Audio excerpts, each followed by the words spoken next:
గారు కానీ మేము కానీ ఎక్కడికైనా వెళ్ళినప్పుడు కూడా అన్న మీరు నేర్పించినటువంటి స్కిల్ ద్వారానే ఈరోజు మేము ఈ స్టేటస్లో ఉన్నాం, మీ ద్వారా మీ ఆర్గనైజేషన్ ద్వారా పనిచేయడం వల్ల నేను ఎంతో కొంత ఈరోజు ఆ లీడర్షిప్ క్వాలిటీస్ పొందుతున్నా, నేను ఈ వ్యవస్థలో ఈ రాజకీయంలో ఉన్నా, నేను ఇక్కడ అమెరికా వెళ్ళాను, మీరు ప్రోత్సహించారు, మీరు అబ్రాడ్ స్టడీ కోసం మీకు ఇవన్నీ చెప్పారు, మాకు కెరియర్ గురించి మీరు ప్రతి ప్రోగ్రాంలో స్టూడెంట్ ప్రెజెంట్ ప్రోగ్రాంలో మాకు చెప్పారు కాబట్టే మేము ఈరోజు ఈ స్థాయిలో ఉన్నామని విద్యార్థులు కలిసినప్పుడు చెప్తుంటే అప్పుడు అన్నతో మేము చూస్తున్నప్పుడు మేము చాలా హ్యాపీగా ఫీల్ అయ్యే వాళ్ళం.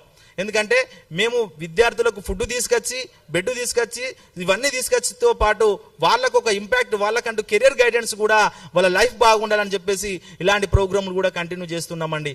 దాంతోపాటు అలాగే మహనీయుల జయంతి ప్రోగ్రామ్స్ కూడా కండక్ట్ చేస్తూ ఉంటామండి. సో కాబట్టి ఈ విధంగా చూసుకుంటా పోతే ఈ ఆర్గనైజేషన్ ద్వారా ఎంతో మంది విద్యార్థులు మంచి స్టేటస్లో ఉన్నారని చెప్పుటకు చాలా గర్విస్తున్నాం. కానీ కొన్ని సమస్యలు చాలా ఉన్నాయి, ఇంకా గుర్తించలేకపోయినా కానీ సమస్యలు అలాగనే ఈ సంక్షేమ హాస్టల్స్లో అలాగనే బందీగా అయినట్టుగా ఉన్నాయి. గవర్నమెంట్ దృష్టికి తీసుకెళ్తున్నాం. కానీ మరి ఇవన్నీ చేస్తున్నాడు మరి అన్న స్టేటస్ ఏంటి అని మీరు ఒక్కసారి ఆలోచన చేస్తే కుమార్ అనే వ్యక్తి ఇప్పుడు కూడా ఒక సింగిల్ గానే పనిచేస్తున్నారండి. ఇప్పుడు కూడా ఆయన రావడానికి కూడా మేమందరం ఏదో రకంగా మా ప్రైవేట్ ట్రాన్స్పోర్ట్ ద్వారా వస్తున్నాం తప్ప మాకు ఏం ఆస్తులు సంపాదించుకోలేదు, ఇన్ని జీవోలు తీసుకొచ్చినటువంటి ఏమి చేసుకోలేదు.